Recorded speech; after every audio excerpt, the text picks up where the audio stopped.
হলদিয়া petrochemical ও রামকৃষ্ণ মিশনের যৌথ উদ্যোগে পূর্ব মেদিনীপুর জেলার 3টি থানাকে পরিবেশ বান্ধব অর্থাৎ সোলারের আওতায় আনা হলো এবং মহিলাদের সুরক্ষার জন্য 4টি ব্যাটারি চালিত স্কুটি দেওয়া হলো। আনুষ্ঠানিকভাবে উদ্বোধন করলেন পূর্ব মেদিনীপুরের পুলিশ সুপার সৌম্যদীপ ভট্টাচার্য, আরও অন্যান্য আধিকারিকবৃন্দ এবং উপস্থিত ছিলেন হলদিয়া পাটনা কেমিক্যালসের আধিকারিকগণ এবং রামকৃষ্ণ মিশনের মহারাজ। এখানে 4টি ব্যাটারি চালিত স্কুটির চাবি তুলে দেওয়া হলো মহিলা পুলিশ কর্মীর হাতে।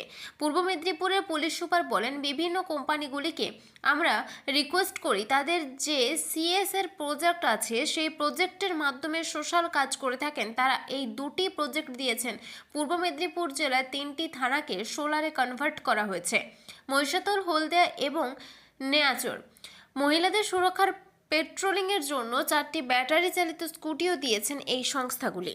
দেখুন, বিভিন্ন যারা কর্পোরেট সংস্থাগুলি থাকেন তাদের আমরা বিভিন্ন সময় রিকোয়েস্ট করি তাদের যে সিএসআর প্রজেক্ট আছে তাদের কাছ থেকেও আমরা অনেক সময় প্রপোজাল পাই।